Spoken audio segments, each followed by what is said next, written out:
In 1 Corinthians 16:9, St. Paul says, "Great and effectual door is open before me, but there are great tribulations." Well, on the pathway to fulfilling your destiny, on the pathway to letting the will of God be fulfilled in your life, you could come with mountains and valleys and oceans and seas and deserts. But the good news is, He overcame. In this world you'll have tribulations, He said. Be of good cheer, for I have overcome the world. Here is a man, David Hill, who saw a great and effectual door before him. There were tribulations, but he overcame them all, entered into that great and effectual door, and accomplished his ministry in his life here on earth. Listen to David Hill. David Hill, a saint and missionary to China, was also called the friendly foreign devil by the Chinese.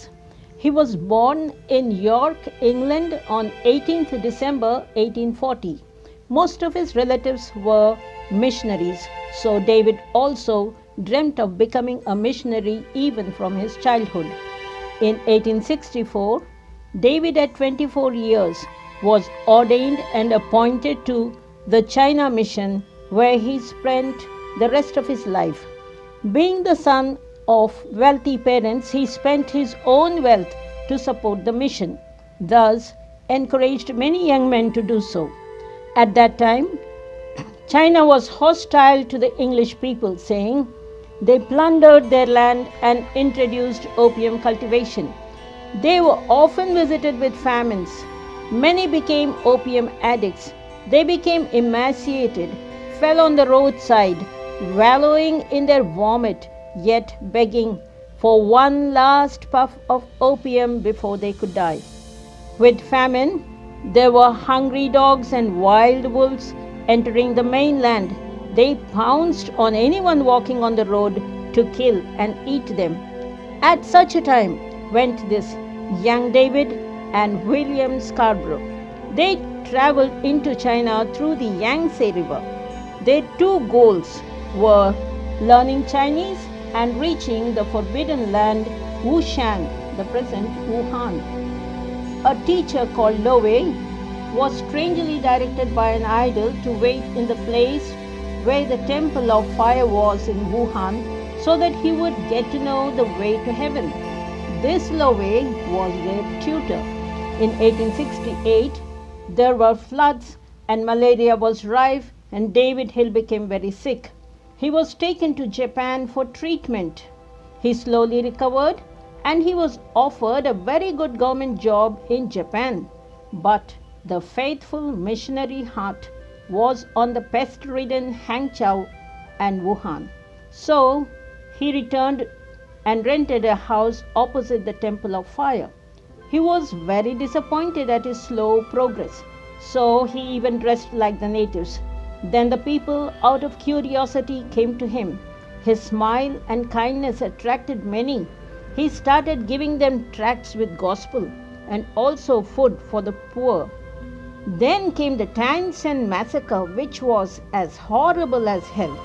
Still, David, though greatly saddened, continued. In 1869, again Yangtze flooded, and thousands were rendered homeless. He somehow brought 50,000 pounds and bought rice for the continuous stream of refugees. He tortured himself and practiced the most rigid self-denial. Slowly, in the midst of all these trials, the people's faith in their idols was shaken.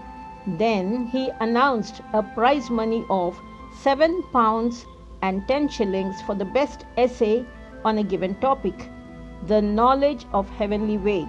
He also provided for them the material to be read.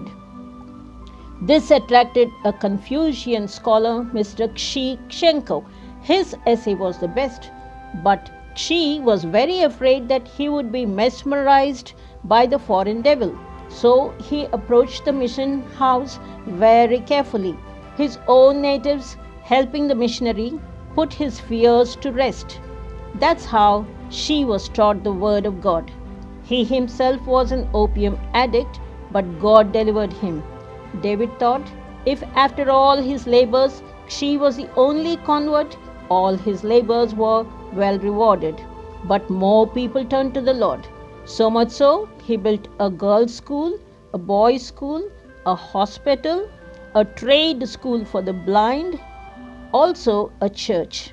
In 1896, the deadly tired David Hill became very weak with typhoid and rested from his labors. Then the blind carpenters made a coffin for him. He was given a guard of honor by thousands of grief-stricken natives and children in the schools. David Hill gave China a confidence in Christ. He lit a fire in China that could not be put out. Children, will you be the lights of the world? In Galatians 6:9, St. Paul says, "Be not weary in well doing." And in 1 Corinthians 15:58, he says, "Be steadfast, unmovable, immovable in the work of the Lord, for your labors are not in vain, and you will have a great reward." Wearisomeness, fatigue is something which can take over the life of every believer. And that's why we need to look to the cloud of witnesses and listen to the lives of these great men and women of God who endured till the end, who overcame weariness and achieved great things. For God became a blessing to others and have had their great rewards in eternity. Let's follow them. God bless you.